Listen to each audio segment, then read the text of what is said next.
പൂരാവേശത്തിലേക്ക് കടന്ന് സാംസ്കാരിക നഗരി പ്രമാണിമാരായ പാറമേക്കാവ്, തിരുവമ്പാടി ക്ഷേത്രങ്ങളിലും ഘടകക്ഷേത്രങ്ങളിലും വിവിധ സമയങ്ങളിലായി കൊടിയേറ്റം നടന്നു. ഏപ്രിൽ 25-ന് പൂരവിളംബരവും 26, 27 തീയതികളിൽ പ്രധാന പൂരവും നടക്കും.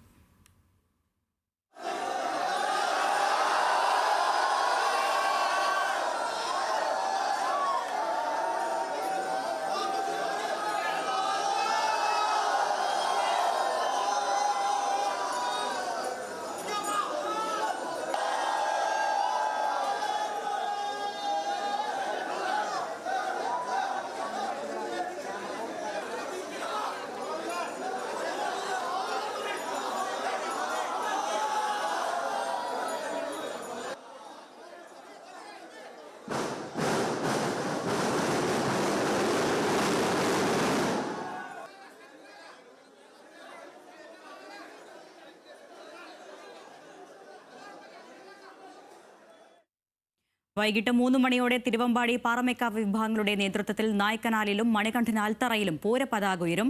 മറ്റ് 7 ഘടകക്ഷേത്രങ്ങളിലും വിവിധ സമയങ്ങളിലായി കൊടിയേറും. കുറ്റൂർ നീതലക്കാവിൽ വൈകിട്ട് 7 മണിയോടെയാണ് അവസാന കൊടിയേറ്റ്. പൂരത്തിന് മുന്നോടിയായി 10 ഘടകക്ഷേത്രങ്ങളിലും ഇനിയുള്ള 7 ദിവസവും വിശേഷാൽ പൂജകളും ചടങ്ങുകളും ആറാട്ടും നടക്കും. തൃശൂരിൽ നിന്ന് ലിവിൻ കെ വിജയനുണ്ട്. ലിവിൻ, ഇനിയപ്പോൾ പൂരത്തിന്റെ നാളുകളാണ്, വിവരങ്ങൾ എങ്ങനെ?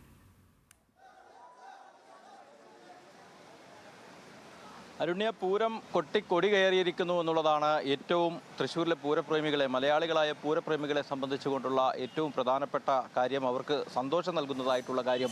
കഴിഞ്ഞ ഒരു വർഷത്തെ കാത്തിരിപ്പിന് അവസാനമായിരിക്കുന്നു. ഇന്ന് ലാലൂർ കാർത്യായനി ക്ഷേത്രത്തിൽ രാവിലെ 8:15 കൊടി ഉയർന്നു. അതിനുശേഷം തിരുവമ്പാടി ക്ഷേത്രത്തിൽ, പാറമേക്കാവ് ക്ഷേത്രത്തിൽ, അങ്ങനെ ഓരോ ഘടകക്ഷേത്രങ്ങളിൽ ഓരോന്നുമായി കൊടിയേറ്റം നടന്നുകൊണ്ടിരിക്കുകയാണ്. ഉച്ചയ്ക്ക് ശേഷം നടക്കുന്ന 2-3 ക്ഷേത്രങ്ങളുണ്ട്. 7 മണിക്ക് കുറ്റൂർ നെയ്തലക്കാവിലാണ് ഇന്ന് നടക്കുന്ന അവസാന കൊടിയേറ്റം. ലാലൂരിൽ തുടങ്ങി കുറ്റൂരിൽ കൊടിയേറി പതാക ഉയരുമ്പോൾ തൃശ്ശൂരുകാരുടെ, പൂരപ്രേമികളുടെയൊക്കെ ആവേശവും വാനേളും തന്നെ ഉയരുകയാണ് എന്നുള്ളതാണ് എടുത്തു പറയേണ്ടതായിട്ടുള്ള കാര്യം. മാസങ്ങൾക്ക് മുൻപെയാണ് ഈ ദേവസ്വങ്ങളും ഈ തട്ടകങ്ങളുമൊക്കെ തയ്യാറെടുപ്പുകളൊക്കെ പൂരത്തിനായി തയ്യാറെടുത്ത് അതിൻ്റെ ഓരോ കാര്യങ്ങളും നിർവഹിച്ചു പോകുന്നത്. അതിൽ ഏറ്റവും പ്രധാനപ്പെട്ട ദിവസമാണ് ഇനിയുള്ള 6 ദിവസം പൂരത്തിന് വേണ്ടിയുള്ള മുഴുവൻ സജ്ജീകരണങ്ങളും പൂർത്തിയാക്കിക്കൊണ്ട്, പൂരത്തെ ഏറ്റെടുക്കുന്നതിന് വേണ്ടിയുള്ള എല്ലാ ക്രമീകരണങ്ങളും നടപ്പിലാക്കിക്കൊണ്ട് പൂരത്തിന് വേണ്ടി കാത്തിരിക്കുന്ന ആ വിരലെണ്ണാവുന്ന ആ ദിവസങ്ങൾ ആവേശത്തോടു കൂടി ഓരോ കാര്യങ്ങളും ഏറ്റെടുത്ത് നിർവഹിക്കുകയാണ് തിരുവമ്പാടി, പാറമേക്കാവ് ദേവസ്വങ്ങളും ഘടകക്ഷേത്രങ്ങളും കൊച്ചിൻ ദേവസ്വം ബോർഡും എല്ലാം എന്നുള്ളതാണ് എടുത്തു പറയേണ്ടത്. ഈ സമയത്ത് തൃശ്ശൂരുകാരും അല്ലാത്തവരുമായിട്ടുള്ള മലയാളികളും വിദേശികളുമായിട്ടുള്ള ആളുകൾ ഒരുപാട് ദേശങ്ങളിൽ നിന്നും പൂരം കാണുന്നതിന് വേണ്ടി തൃശ്ശൂരിലേക്ക് എത്തിത്തുടങ്ങുന്ന നാളുകളാണ്. പൂരം ഒരു അനുഭവമാണ്, ഒരു ആവേശമാണ് എന്നതൊക്കെ നമുക്കറിയാം. ഐതിഹ്യങ്ങളും ആചാരങ്ങളും ഒക്കെ കെട്ടുപിണഞ്ഞ് കിടക്കുന്ന ഒരു മനോഹരമായ ഒരു മണിക്കൂറുകൾ, ഒരു 34 മണിക്കൂറുകൾ, 1.5 ദിവസത്തോളം പൂരവിളംബരം മുതൽ ഉപചാരം ചൊല്ലി പിരിയും വരെയുള്ള ഒരുപാട് കാര്യങ്ങൾ ഓരോ പൂരപ്രേമിക്കും ആസ്വദിക്കാനുണ്ട്, അനുഭവിക്കാനുണ്ട്. അതിനായുള്ള കാത്തിരിപ്പാണ് തൃശ്ശൂരുകാരെ സംബന്ധിച്ചുകൊണ്ട്, പൂരപ്രേമികളെ സംബന്ധിച്ചുകൊണ്ട് ഉള്ള ഇനിയുള്ള ദിവസങ്ങൾ. ഇന്ന് രാവിലെ 11:15 തിരുവമ്പാടി ക്ഷേത്രത്തിൽ കൊടി ഉയർന്നത്.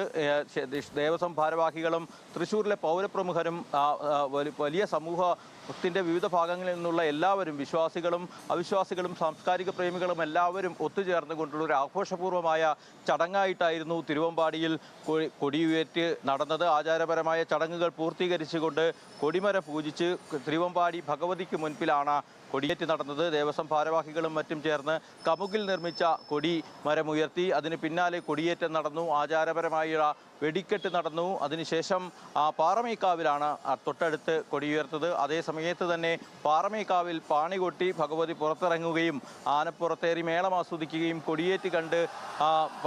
കൊടിയേറ്റ് മേളം ആസ്വദിക്കുകയും ഒക്കെ ചെയ്തത്. അതോടൊപ്പം തന്നെ ഈ പൂരത്തിൻ്റെ തുടക്ക ദിവസമായിട്ട് പോലും ഈ 2 ക്ഷേത്രങ്ങളിലേക്കും ഘടകക്ഷേത്രങ്ങളിലേക്കുമൊക്കെ ആയിരങ്ങളാണ് ഒഴുകിയെത്തുന്നത്. വലിയ തിരക്കാണ് ഈ ഒരു ദിവസം ഈ കൊടിയേറ്റ് നടക്കുന്ന സമയങ്ങളിലും മറ്റും ക്ഷേത്രങ്ങളിലും അനുഭവപ്പെടാൻ കഴിയുന്നത്. ഈ ഒരു ദിവസത്തെ തിരക്കെന്താ ഇതാണെങ്കിൽ തൃശ്ശൂർ പൂര ദിവസങ്ങളിൽ എന്തായിരിക്കും തിരക്കെന്നുള്ള കാര്യം നമുക്ക് ഊഹിക്കാവുന്നതാണ്. അത് കണ്ട് ശീലിച്ചവരാണ് നമ്മൾ. അത് എത്രമാത്രം ആവേശത്തോടു കൂടിയാണ് ആ പൂരപ്പറമ്പിലേക്ക് ആളുകൾ ഒഴുകിയെത്തുന്നത് എന്നുള്ളത് കാണാൻ നമുക്ക് ഓരോ ഘടകക്ഷേത്രങ്ങളിലെയും എഴുന്നള്ളത്തുകൾ കാണാൻ 8 ഭഗവതിമാരും 2 ശാസ്താക്കന്മാരും അടക്കം ഓരോ ദേശങ്ങളിൽ നിന്നും വടക്കുന്നാഥനിലേക്ക് എഴുന്നള്ളുന്നത് കാണാൻ തന്നെ വലിയ ആൾക്കൂട്ടം ഓരോ ദേശങ്ങളിൽ നിന്നും വരാറുണ്ട്, കാണാറുണ്ട്, പോകാറുണ്ട്, നമുക്കറിയാവുന്നതാണ്. അതുപോലെ തന്നെയാണ് തൃശ്ശൂർ പൂരവുമായി ബന്ധപ്പെട്ടുകൊണ്ടുള്ള മേളങ്ങൾ.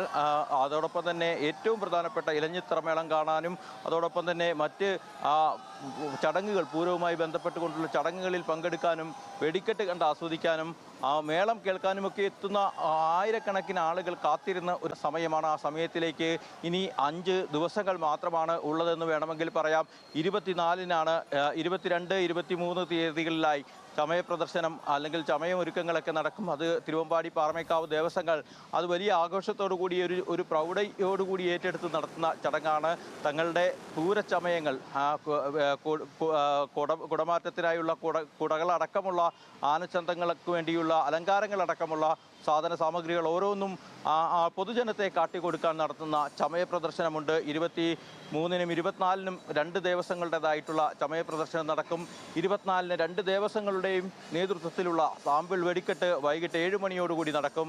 അതിനുശേഷം 25-ാം തീയതിയാണ് പൂര വിളംബരം നടക്കുന്നത്. പൂരത്തിന് വരവറിയിച്ചുകൊണ്ട് നെയ്തലക്കാവിലമ്മ വടക്കുന്നാഥൻ്റെ തെക്കേ ഗോപുര നട തുറന്നെഴുന്നള്ളി ശ്രീമൂലസ്ഥാനത്തിനടുത്തുള്ള നിലപാട് തറയിലെത്തി 3 തവണ ശംഖൂതുന്നതോടുകൂടി പൂരം ആരംഭിക്കുകയായി. 25-ന് അങ്ങനെ പൂര വിളംബരം നടക്കും. 26-നും 27-നും അങ്ങനെ സാംസ്കാരിക നഗരി പൂരാവേശത്തിന്റെ നാളുകളിലേക്ക് കടക്കുകയാണ്.